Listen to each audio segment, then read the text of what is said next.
Hey there everybody, I'm your epic guy HUnewm, and welcome back to the Origins of Gaming. Joining me today is my co-host... Hey there YouTube, this is Scarlet McCaw. Today's genre is fighter.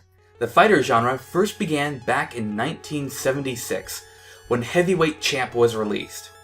Heavyweight Champ is a fighter developed and published by Sega. Other than it being a fighter, we don't know too much about this game. All we know about are the controls. The game had two boxing glove controllers, which were used to move your character's fists up and down. These same game mechanics have been used in more recent years as well. For example, Nidog. It also uses the mechanic of having your weapon at the right height. Champ was a great starting point, but fighters didn't really start becoming the fighters of today until 1984, when Nihon Busan produced Karate Champ. Karate Champ was a 2D fighter that featured a white and red karateka. Karate Champ was played with two joysticks, which were used for moving and attacking. The most interesting part about Karate Champ was how the combat was done. In order to win, you had to strike your opponent a certain way. A good strike would win you the point, and a mediocre strike would just award half a point. This is very similar to real karate tournaments, where the victor is determined by points, and not by reducing your opponent's health. After Karate Champ, we start getting into games that you might more easily recognize. Yep, after Karate Champ, we start getting into games like Street Fighter.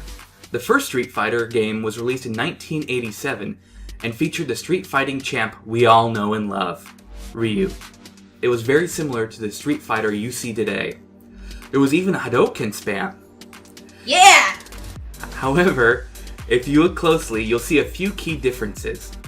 In the original Street Fighter, you couldn't combo. The game was more focused on single strikes. Comboing wasn't added until later. Yeah, and you still can't combo your way out of a paper bag. Hush you. While many popular fighting games came soon after Street Fighter, none of them truly revolutionized the genre until they made their own subgenres. Oh, that's true.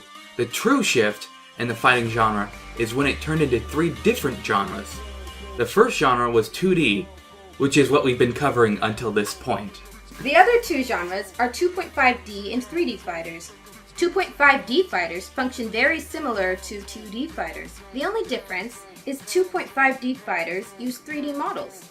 A good example of a 2.5D fighter is Street Fighter V.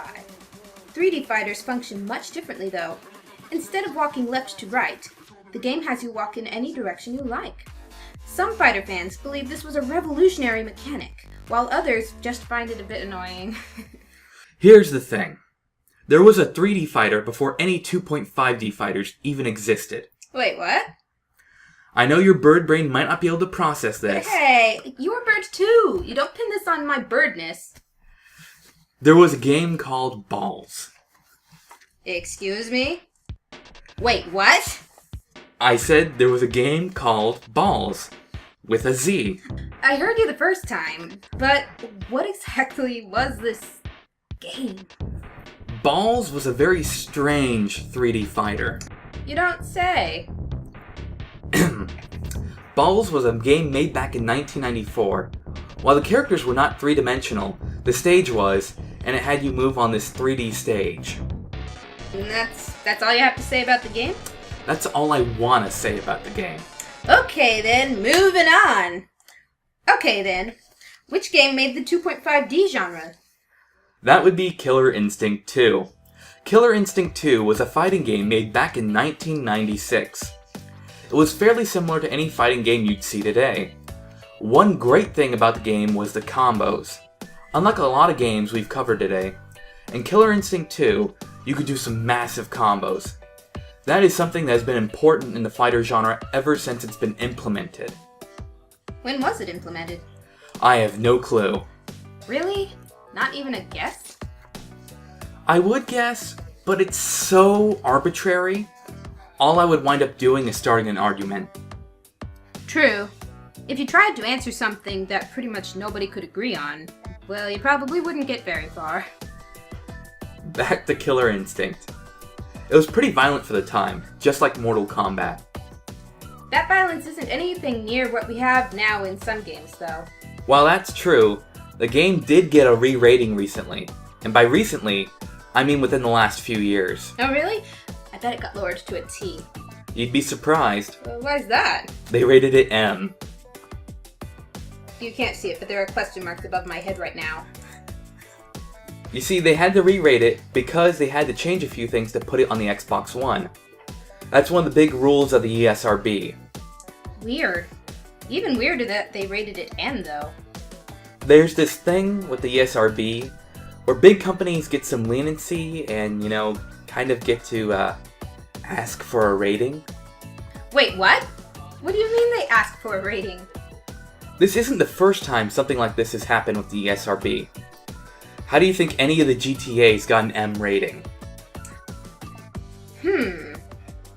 Well, while all this video game controversy is very interesting, we were supposed to be talking about the origin of the fighting genre. Oh, right. I suppose we covered it, though. Well, folks, I guess we're done for today. I've been Scarlet... Wait! What is it? I was just about to do my outro. I'm sorry, but there's still one game we haven't mentioned yet. Oh yeah, that game. We didn't want to talk about it until now, because it didn't fit into any of the fighting genres we addressed. Nonetheless, it's still important. The game we're talking about is Dark Edge. Dark Edge was a game made by Sega. It's a 2D fighter, I guess? No, I think it's a 3D fighter. Are you sure? Not at all. And while the game had 3D movement, it wasn't 3D. It used sprite scaling to simulate a 3D battlefield. That's why it's so hard to classify. On one hand, it's kind of a 3D battlefield. But on the other hand, it only uses 2D assets. Since we can't decide, we'll leave it up to you. What subgenre do you think Dark Edge is? Go ahead and tell us in the comments below. And that is the origin of the fighter genre. Thanks for watching. We hope you enjoyed this show. This is Scarlet McCaw. And your rappy host HUnewm. Signing off. Until next time, See you later.